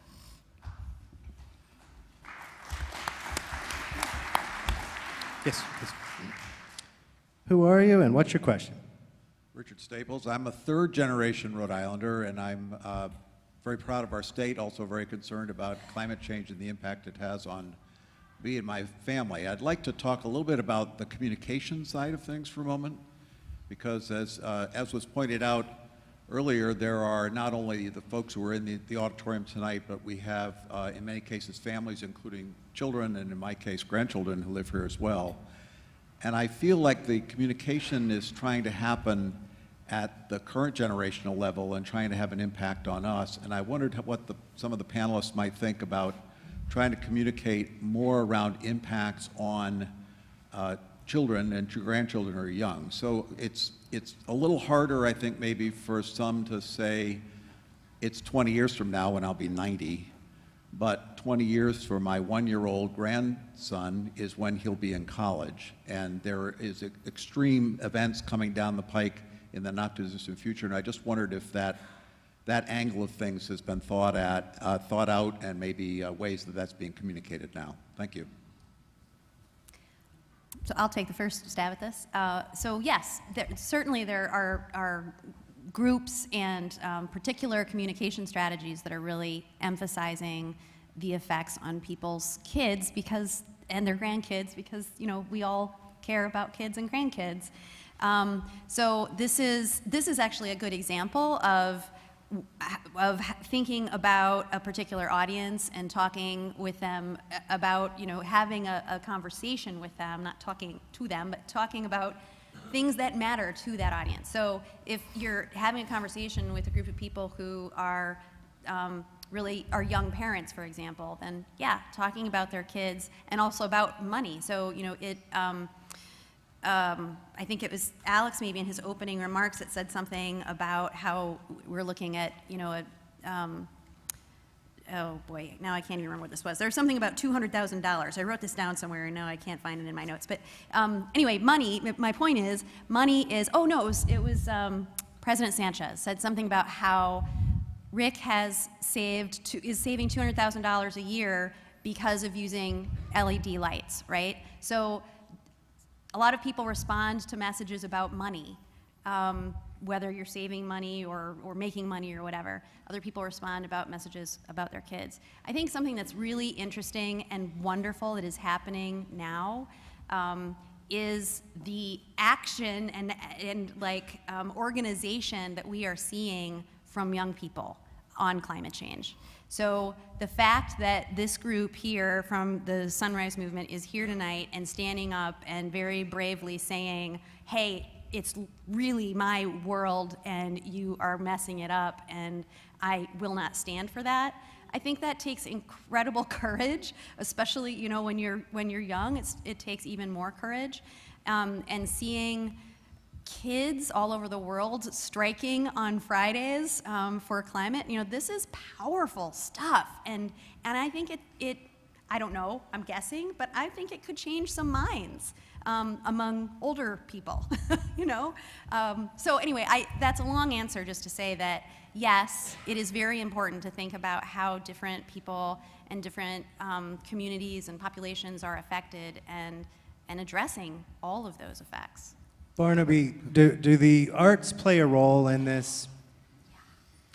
Absolutely, the arts can play a role in this. And the arts very often are voices of many communities, and all these communities need to be engaged. And I think there's actually pretty general agreement across the country about the potential of the Green New Deal. The problem is when you get to specifically defining it, there's a range of things that are included in that, but I think in general, most people feel that's the solution where we should be going. And so I can understand where, supporting different positions, we still need to work out what that is, but I think there's pretty broad support for that, as well as eliminating the fossil fuel industry. There's transitions and lifetimes. You were talking about the natural lifetimes of some of these installations, because we need to also have the clean energy in place in order to do those transitions. But I do feel there's pretty general engagement. I would love to see more young people involved with voting, because our current president in part got there because of a lack of young people coming to the polls. Someone mentioned that the current president's positions have really caused us to go backwards in so many respects. And this is probably the most, I think, Sunshine, you were talking about, this is the complete involvement in these issues is really important, including arts perspectives, writers, musicians, rap artists, everyone needs to be taking this up and putting it as a central part of the future that we all need to invest in. Monica, when you're engaging folks, do you find that it is an answer or a solution to engage folks is to get people to recognize that this is going to affect their kids? So it's not just adults talking about the future, but it's talking about the future of your own children or grandchildren? Well, of course, I use my kids as examples all the time, and not just from when they're 21, but from now, because it's the fact of the matter is that they are experiencing, and specifically in South Providence, we have the highest asthma rate, and so they're feeling it because, they are literally slowly getting, these toxic chemicals put in their body, whether it's by the water that we have high lead in Providence drinking water, and so I definitely use that. My kids, last year, one of my children was hospitalized 7 times due to her asthma. Again, because it's getting really, really hot, and you know, she went to play outside for a couple of minutes and she just went into, you know, an asthma attack. So they're definitely feeling it. We're definitely feeling it every day. And I definitely think that we have to focus not only on the children, but focus on the children who are the most marginalized, you know, that being Black, Indigenous, and children of color. So yeah, I definitely appeal to that. And I will also say, like, you know, a lot of us in the community, we know these things are affecting our kids, and it's just heartbreaking that we know these things, and then we're like, well, the kids, and I have to have a balance because I don't want to put another burden on people in my community to say, you know, our schools are crap, or, you know, we have tons of police all over, and by the way, you know, our air is polluted and our water is not good.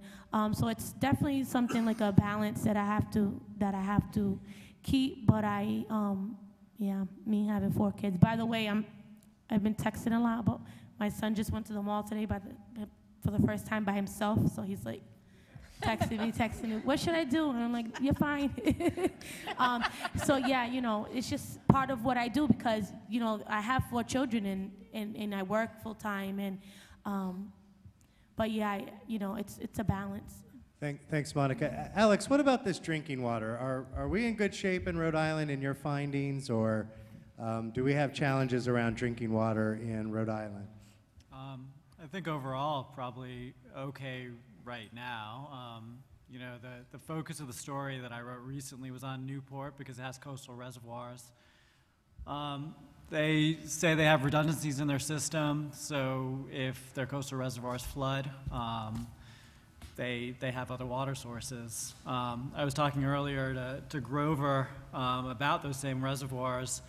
You know, if salt water intrudes from the underside, then you're not looking at, you know, if a storm surge comes over, it's temporarily taking those reservoirs out of service. If salt water's intruding from the bottom, then it takes them out permanently. And I think you're seeing, or, you know, seeing the start of that perhaps in coastal wells in South County. Again, as sea levels rise, you see salt water mixing with the groundwater. So I think that's a concern, and there aren't, especially in South County, there aren't great alternatives, you know, if you don't have your wells. You know, we have a lot of water in the Scituate Reservoir, but trying to get it to other parts of the state is really expensive. So I think that's sort of the concern in the long run. Thanks. You know, and drought is an issue, obviously, too. So. Yeah. Thank you, Alex. I have another question from the audience. Yes, ma'am. Yes, my name is Cindy Elder. And in hearing all the impassioned voices, I get the sense that most of the people in this room, in one way or another, really believe that climate change is an issue. What I'm wondering is, how do we find commonality with people who don't yet feel that and who are still good people, but for one reason or another, they haven't climbed on board? My sense is that we spend a lot of time telling people things, really caring about it and providing a lot of information, but how do we listen and how do we engage in a way that pulls people in who aren't there yet?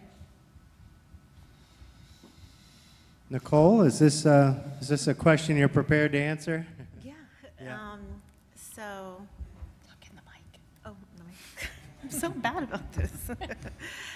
Well, I think as we start seeing more climate change impacts, so hotter summers, wetter wet seasons, drier dry seasons, more intense storms, the conversations go naturally to the discussion around the impacts of climate change. I think for a long time the discussion was about how do we kind of get people on board for something that's not happening now, but it's happening now. And I think as people start to make the connection between what they're experiencing in the summertime, for example, the more likely they're going to be able to engage in the discussion of climate change. I've done a lot of work with Republicans on the Hill, and both as a scientist, but as an activist as well. And as a scientist, I would go with graphs and charts and figures that I thought were incredibly compelling, but I didn't see the kind of action that I would have liked to have seen. And then as an activist, I went back with mothers from communities of color to talk about the impacts they were dealing with. And that actually made a much bigger impact. So I think the realities of climate change that are occurring now are kind of the strongest message that we can send and that we can share with folks that are still, you know, like you said, good people, but aren't on board with the discussion as they should be. And Sunshine, is there anything you wanted to add to that? Yeah, it's about conversations. It's that simple. It's about, you know, asking people questions. Like, so what is it? What is it about this that you're not comfortable with, or, you know, that you don't agree with, or whatever? And honestly listening, and have, you know, like, not, we just, like, as a species, right, we don't like conflict with people. We kind of tend to go away from that. And I'm not suggesting that you get in a big argument. In fact, quite the opposite. I'm suggesting that we need to do a lot more just honest listening and dialoguing with one another to get to a point where we can move past the walls that we have constructed in many cases with regard to climate change. So yeah, it's people like people, you know? So if you can tell a story about how real people are, like how, you know, a young girl is suffering 7 asthma attacks in a year, that's a pretty compelling story, even to a politician. You would think. Yeah, right. It should be. It should be a pretty compelling story. Yeah, I think there's a third factor that I think have to be acknowledged, is that there's also, you have fossil fuel industry money deliberately going into falsification of the story, yes, and deliberate creation of ambiguity and uncertainty. And that makes this conversation a very one-sided, unfair competition, because it's quite often hidden and masked and comes in different stories. There actually was pretty good unanimity on both parties about the need for climate change when the first President Bush was in the White House. But in the meantime, a tremendous amount of money has been spent trying to preserve the business model of particularly very large industries, and it's quiet money. It's not necessarily political contributions. It's paying for think tanks. It's paying for very dubious studies that really aren't properly vetted, and it's the deliberate creation of ambiguity about the data, specifically to prevent a constructive conversation happening. And that's a particularly egregious example of not fairly participating in what a democracy is supposed to be about. And it's very hard to fight, though.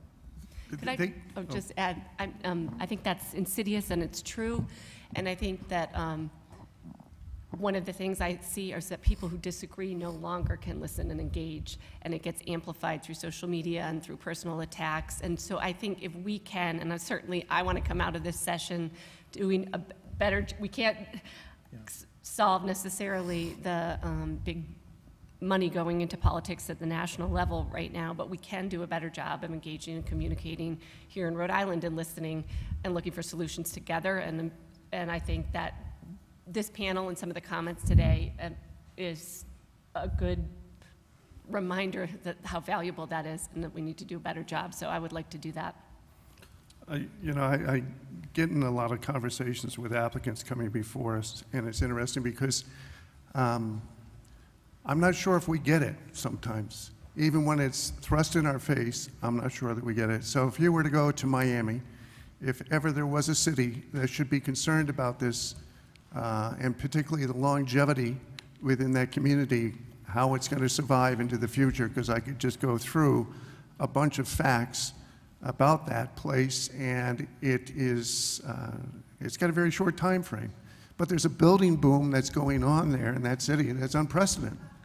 So how do we not connect the 2 points together? It's mind-boggling to me. There was a presentation I saw, it was done, I think, by one of the authors of the Rolling Stone. It was a little film, and it was looking into the outskirts of Miami. There was a very poor neighborhood there. It was one of these sunny day events where the trucks were driving by up to their rocker panels in salt water. No rain, no nothing, just a high tide event that had come into this community.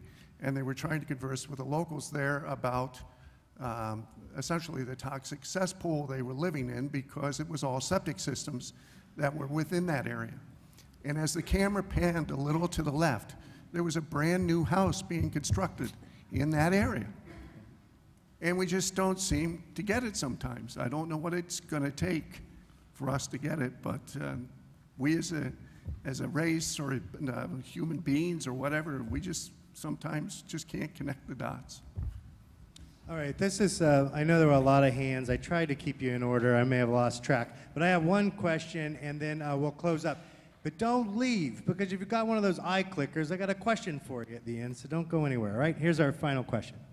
So, my name is Christian Ortiz Blanco, and I'm a student at Rhode Island College and a Young Voices alum. And my question for both Monica and Mark is, so as an individual who was born and raised in a low-income community, Wiggins Village, what steps can residents take to push the developers to invest in eco-friendly and disaster-preventing infrastructure? But also, what can we do to motivate the residents in that area to care? Because they have so many other issues and concerning things in their daily lives that at the end of the day, the last thing on their mind is, oh, we should also care about the planet. When they have to take Jimmy to school, and they have to go to work, and they also have to buy groceries, and they have to take care of their kids' laundry. There's a lot going on in those individuals' lives. So what can we do to both motivate low-income community members and also motivate those who have invested in those communities? I think that, thank you for your question. I think that our community is very motivated and cares deeply about the environment. But what happened is that when you have some of these events at the police, when you hold an event at the police station at 6 o'clock at night, who's going to that? You know what I'm saying? When you, you know, we have to have our needs met in order to come out to these community events and in order to show up. If you know, we need to provide transportation. We need to, sometimes I have meetings that I have to provide dinner. I have to provide childcare. You know, when we go to the meetings to debate and testify and things like that, we have to have money for parking for people to go down there, or bus fare. You know, it's just very complex, and there's, like you said, when we have all these other things going on, you know, it's hard to kind of show up for these events. But I wouldn't say that they wouldn't care about them. I think they care deeply, and I think that Black, brown, and indigenous people have been caring about the environment for 526 years on this side, you know, on this side. You know, since forever, but more so, you know, since colonization, when the indigenous people stood up and said, hey, stop killing the beavers because for hats, or stop killing the whales for like the blubber, you know, you know, for candles, you know. And so that long we've been caring about it and we've been saying about it. It's just because we've been caught up in this structure. Not caught up, we've been purposely placed in these structures of oppression and white supremacy and racial segregation. Then we have been pushed to, we've been pushed to these margins, then it's really difficult to come out and show up. So yeah.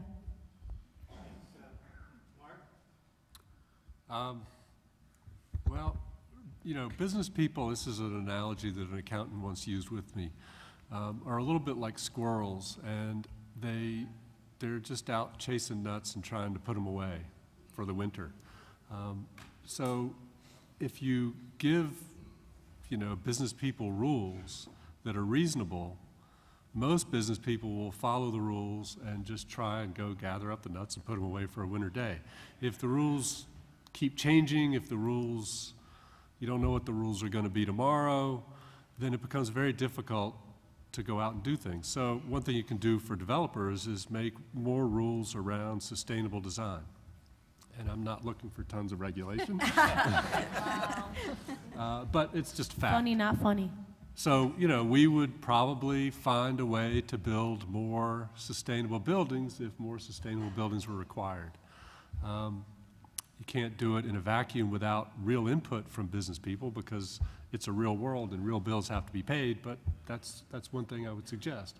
Even the oil industry, you know, if better rules could be put in place, they would respond and they probably wouldn't disappear altogether immediately. So that's one thing. As far as to get residents to be more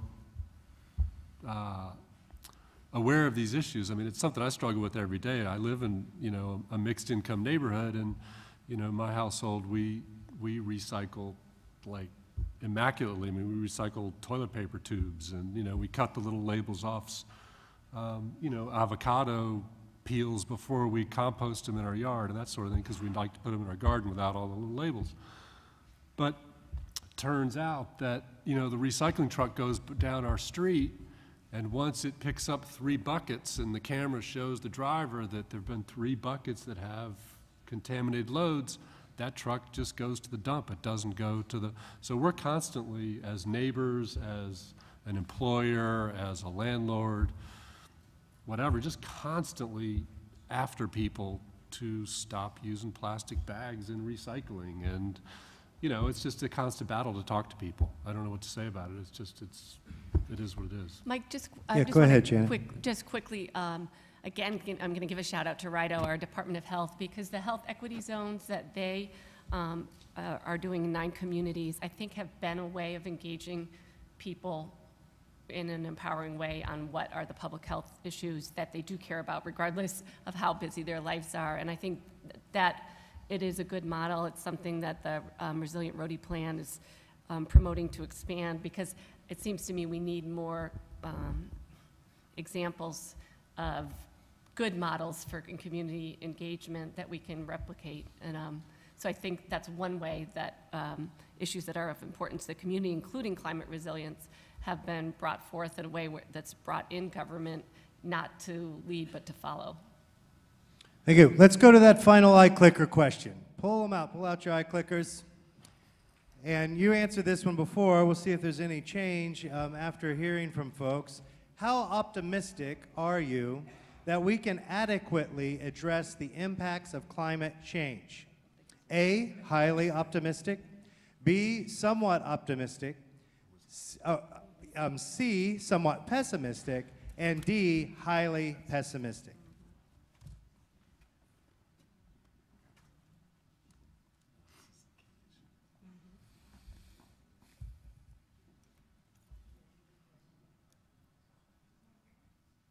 Keep on voting. You didn't lose your iClicker, did you? Oh, you're being much more selective this time.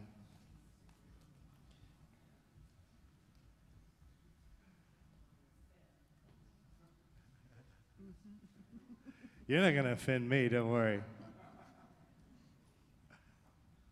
Anybody else? Going once? Going twice? All righty. Somewhat optimistic. Paul Park will tell you if there is much change, I think, in tomorrow's paper. Alex, what's on the horizon in reporting and the environment, and where are you headed? What else we got coming from you? So I think in this series, I'll be looking at sewage treatment plants, which are naturally vulnerable because they're all low-lying and on the coast or on rivers. The Port of Providence, obviously Monica brought that up, but I think it's a big issue.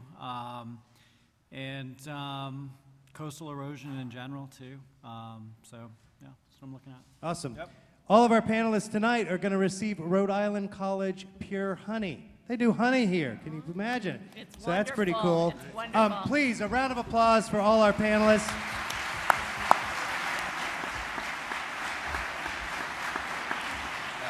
Thank you very much for coming, for caring, and for being good Rhode Islanders. And we'll see you at the next Publick Occurrences this fall.